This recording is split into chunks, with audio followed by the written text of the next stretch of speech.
ceremony.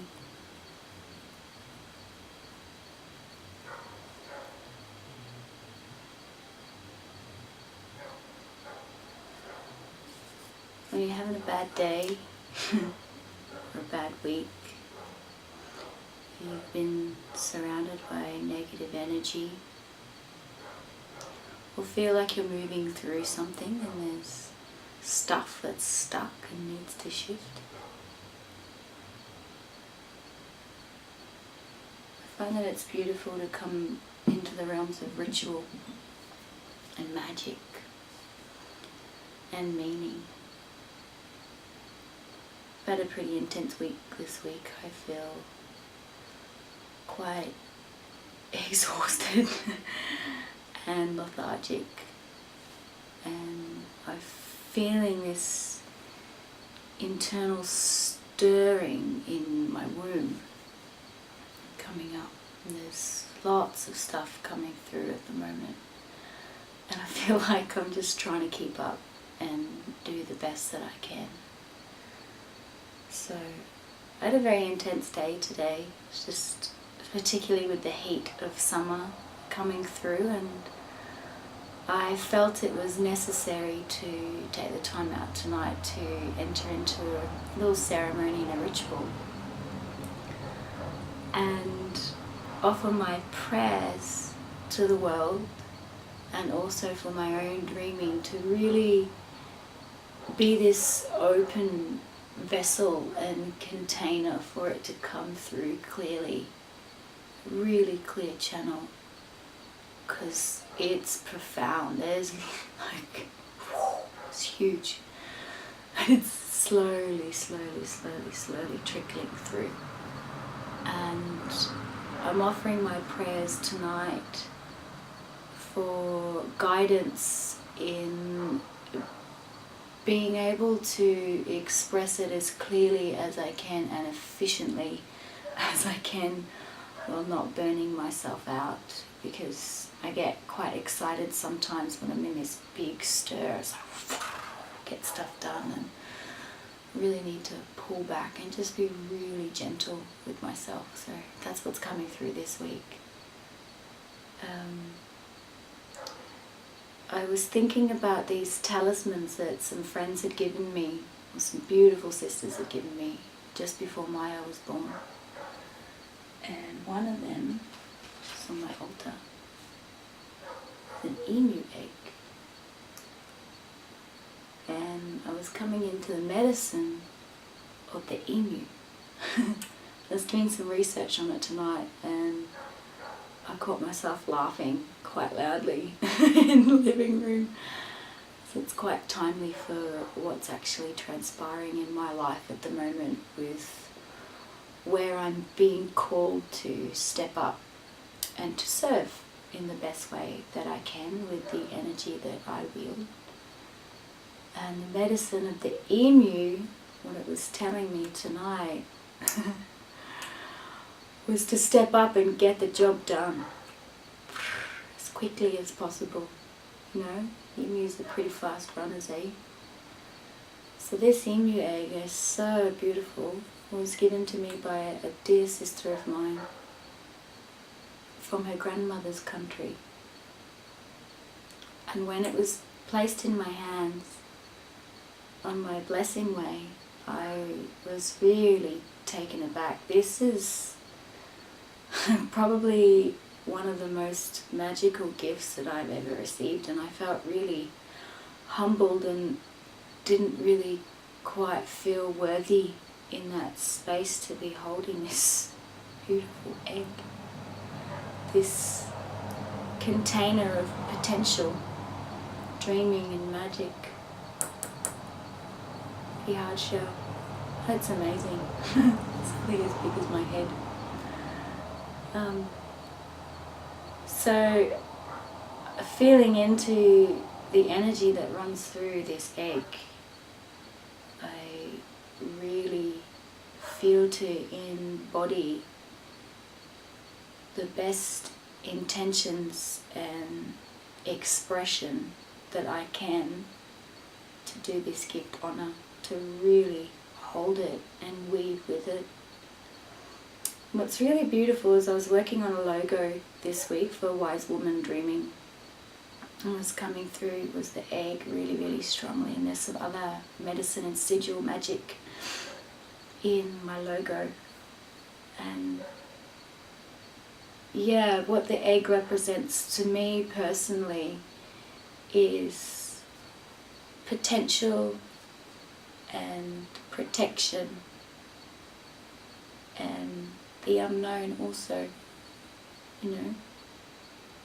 Don't know what's inside. That's the magic of it. It's like birth, entering into that realm of conscious birth, and there's still that enigma, there's still a mystery around it, the unknown. And that's the beauty of life really, is we can never really know where we're going or who we are. We have a semi-grasp of it, but there's only so much that we can understand and contain within human language to express it. And that's what I get from the egg.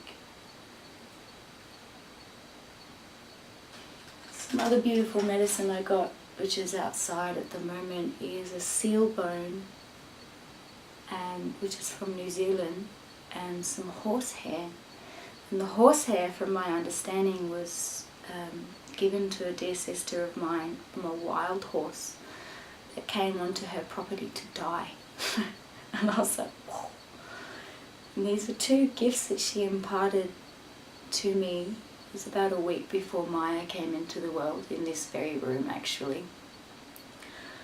And when they were given to me, I was like, ooh, there's some kind of medicine that I hadn't worked with before, and was kind of wondering why all of a sudden, in the span of 2 weeks, I'd been gifted this full-on animal dreaming and animal medicine, and not quite understanding what I was meant to do with them. And so they kind of just sat for a little bit until tonight, when I really felt to call it in. And I felt something stirring. I was like, alright, tonight I'm going into a ceremony. I did some research on the horse and the seal, which was funny. It's so timely for what's happening in my life at the moment. And I won't go into detail into those. If you want to learn about them, you can just type it into Google. I'm sure you'll come in. Just type in, you know, seal medicine totem or horse medicine. It's all there. It's pretty magic. I wasn't really sure what I wanted to talk about tonight.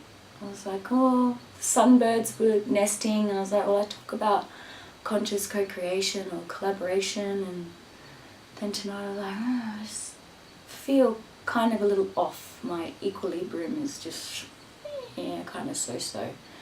So I'm just flowing tonight, and that's okay. Just being gentle to see what comes through and not pushing, because I don't particularly feel clear, which is why I'm going to sit tonight with myself, with my intentions and my prayer to bring it back in and gain some clarity and some strength. Yeah.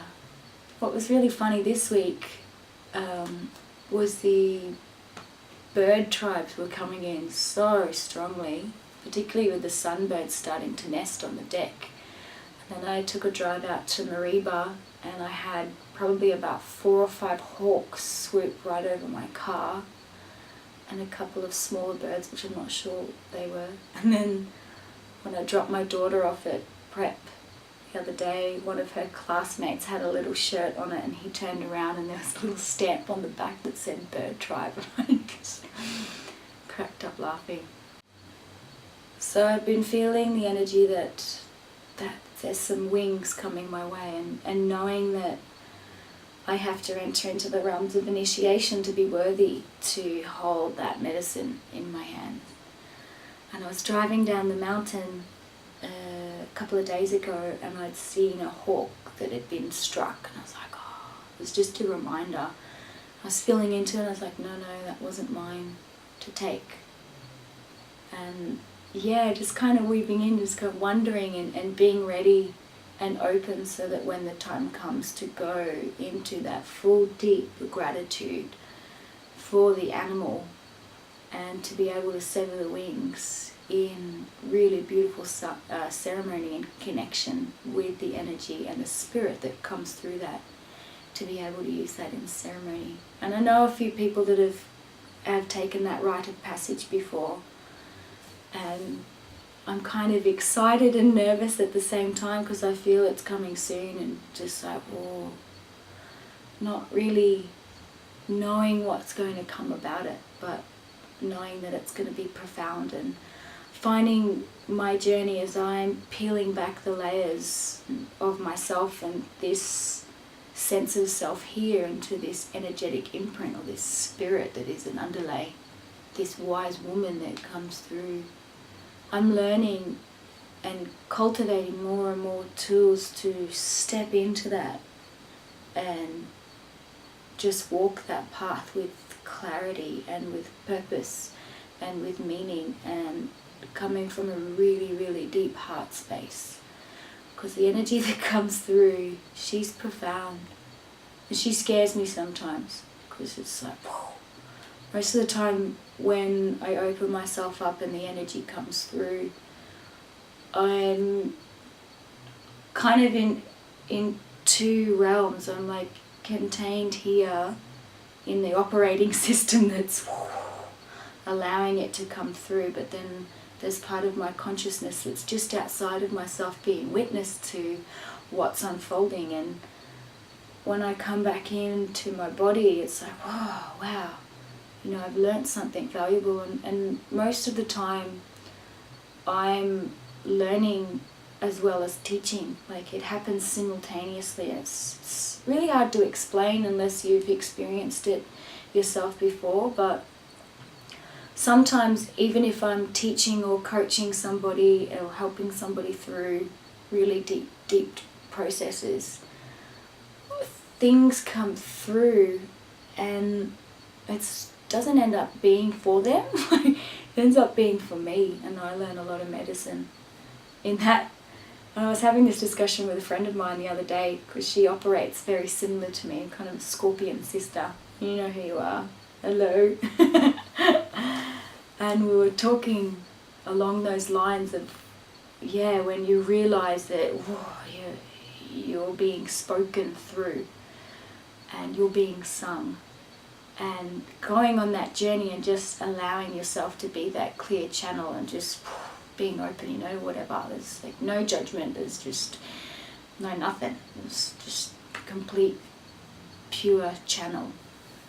And how funny it can be when you step out of that and go, holy shit, that was fucking epic. Like, holy crap. Wow, well, thank you, that was for me, and on you go. And then you kind of process and you're like, whoa, like, what just happened there? Because that was amazing, mythic.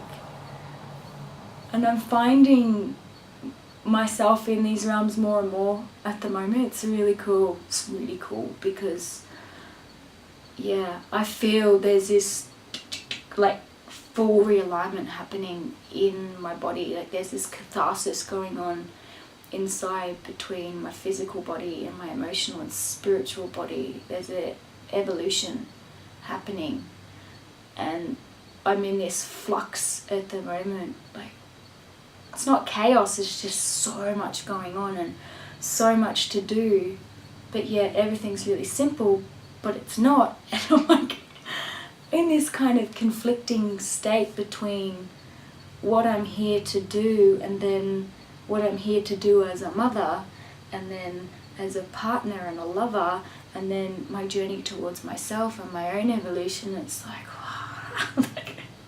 Just trying to find the medium point. So I guess what I've learnt this week, and it's something that's going to stay with me for a while, is to really be gentle with yourself. Because we can be so hard on ourselves, and we're probably the hardest person on ourselves is ourselves. It's like coming into that frontal part of the brain, the neocortex, which is hard to switch off sometimes. So yeah, this week I just encourage everybody to just really be gentle with your processes and your unfurling. And if you're feeling lost or just not sure, just take a moment to sit with yourself and your thoughts in whatever energetic space that is. Just be with it and create some type of ritual. And I'll be sharing some tools with that later on down the track. But you know, you might want to write something down. You might want to write a mantra or an affirmation or something that you might want to release and then burn it in a candle. You might want to sit in prayer, meditation, go into full deep magic ceremony, sigil, ritual magic. Whatever it is, and so long as it's not causing harm to anybody else, is, you know, do what you got to do in your own terms, in your own time, and just be really gentle. You don't need to force anything. We find that you're forcing something, you're not in flow. It's probably time to step back and just sit with it if you feel like you have to penetrate or force something. So just be gentle, be really gentle, and you know, especially with this place here into that heart space, is be really, really gentle with yourself. I can't say it enough. So much love and blessings, and yeah, we'll see what happens next week after this ceremony, and I'll be blogging about it this week for what transpires. So I'll take my eagle feather and my smudge sticks, my sage and my palo santo, and call it in. We're going to have a big sing up tonight in preparation for tuning into a womb atonement workshop that I'm holding next week for some mamas at my place. So yeah.